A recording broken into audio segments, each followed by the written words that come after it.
voici François Pirette. C'est extraordinaire. Pompier de Saint-Guilain. C'est merveilleux.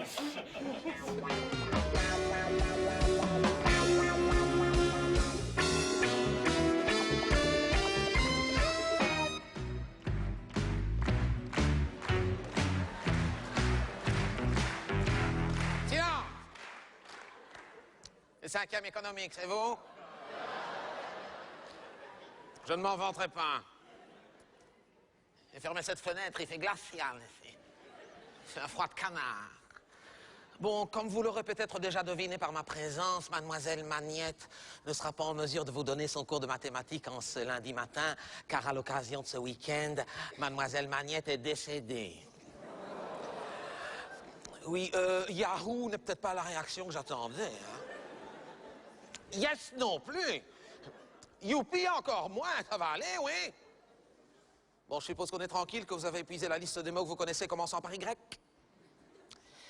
Non, hip ne commence pas par Y, mon vieux. Hip commence par I, raté.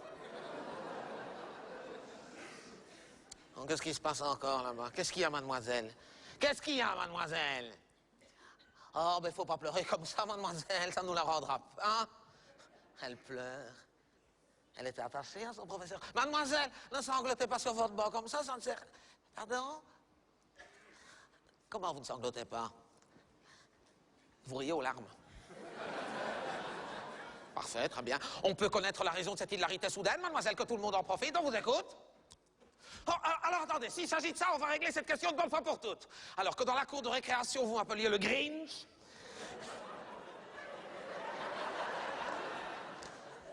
C'est une chose. Mais en classe, j'entends que vous m'appeliez par mon nom, Monsieur Sapin. Oh, ça va, je la connais, hein, oui. Sapin, montre-nous tes boules. Ouais. Sapin, montre-nous ton fût, ton fût. Bon, ça va, je la connais depuis l'école primaire. Hein. Ça n'est pas très original, mon garçon. Monsieur Sapin. En parlant de Sapin, les obsèques de mademoiselle Magnette, auxquels vous êtes tous tenus d'assister, et tous, sans exception, auront lieu mercredi. Ne vous réjouissez pas trop vite, après-midi. À cette occasion, étant donné que mademoiselle Magnette était votre titulaire de cours, monsieur le proviseur et monsieur le préfet m'ont demandé d'organiser auprès de vous une petite collecte afin d'offrir en guise de dernier hommage à votre professeur une couronne ou une gerbe de fleurs. Donc, je vous demanderai de passer chacun à votre tour déposer votre bol dans le petit panier. Donc, je compte sur vous. Hein? Laissez parler votre cœur, votre générosité et vos allocations familiales. Y a-t-il des questions? Oui, je vous écoute.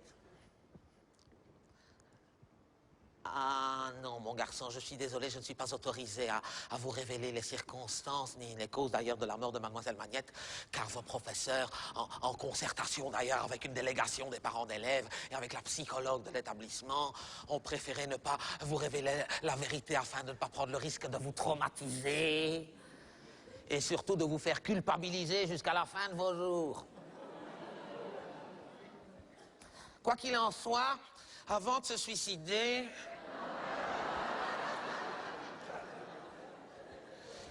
mademoiselle Magnette a déposé à votre attention cette enveloppe sur le petit tabouret dont elle venait de se servir. Enveloppe contenant un exercice destiné à vous occuper pendant toute cette heure de cours, qu'elle s'excuse en commençant de ne pouvoir assurer elle-même d'ailleurs. Ça me paraît simple, je vous demanderai de prendre note. Étant donné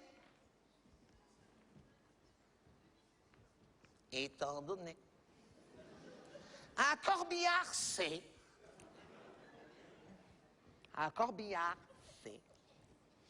partant d'un funérarium F,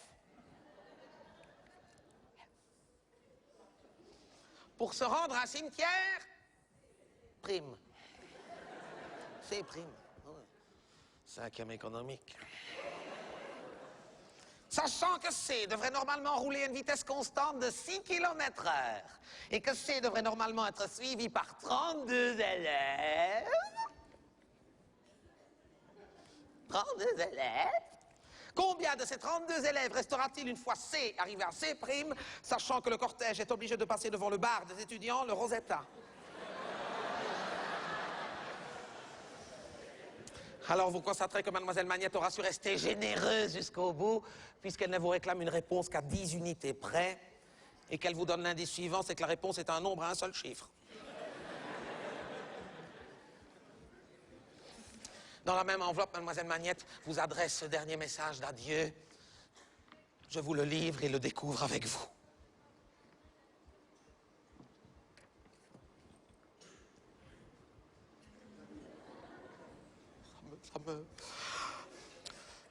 Mes chers enfants, sachez que ma dernière pensée aura été pour vous, et plus particulièrement pour cette bouteille de whisky confisquée en classe un jour de Saint-Nicolas, et que vous m'aviez alors forcé à boire jusqu'à la dernière goutte en chantant, marié ou pendu dans l'année.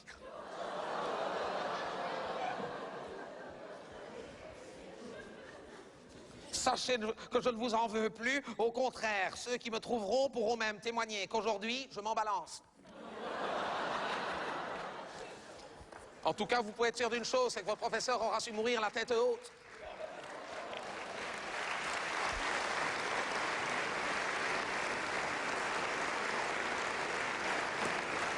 Non. Tout le monde est passé? Tout le monde est passé?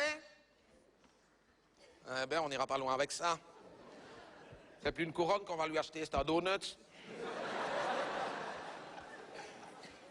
Pourrais-je connaître l'identité de celle qui a déposé cet objet pour le moins incongru dans la corbeille de mademoiselle Magnette? Non, mademoiselle, ne faites pas de sexisme primaire en accusant celle, car il m'étonnerait que ce soit un garçon qui ait déposé ceci. Alors, à qui appartient cet objet? C'est à vous, mademoiselle, bravo! On peut connaître la raison de la présence de ce tampon dans le panier de mademoiselle Magnette? Je vous écoute. Vous lui enviez un.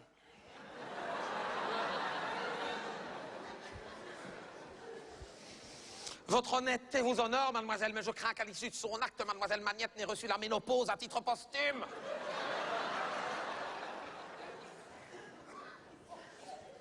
Tiens, je m'aperçois que tenu de la sorte, cet objet nous renvoie étrangement aux derniers instants de mademoiselle Magnette.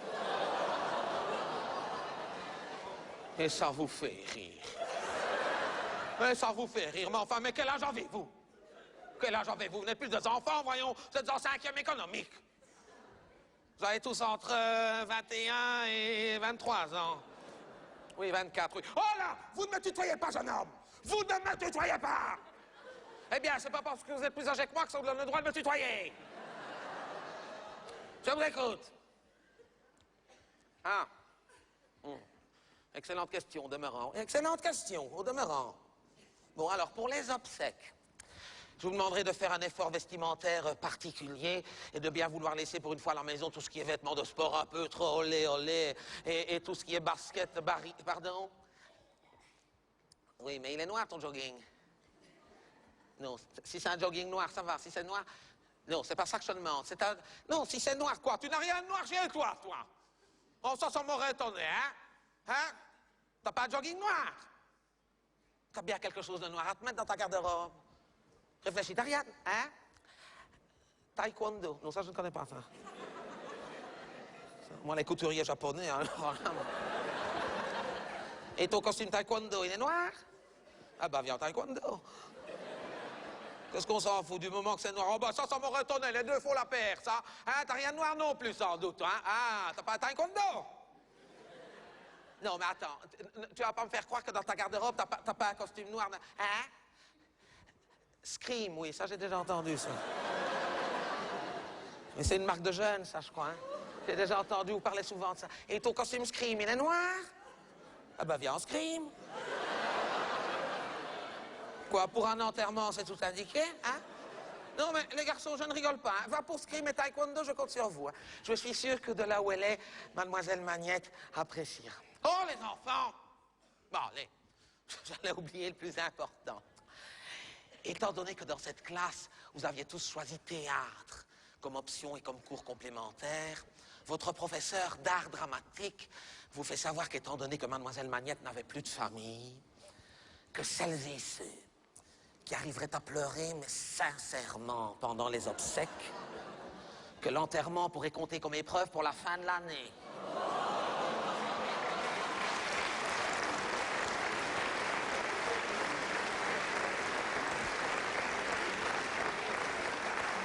Alors, je vous le dis, hein, profitez-en, ce sont des points facilement gagnés.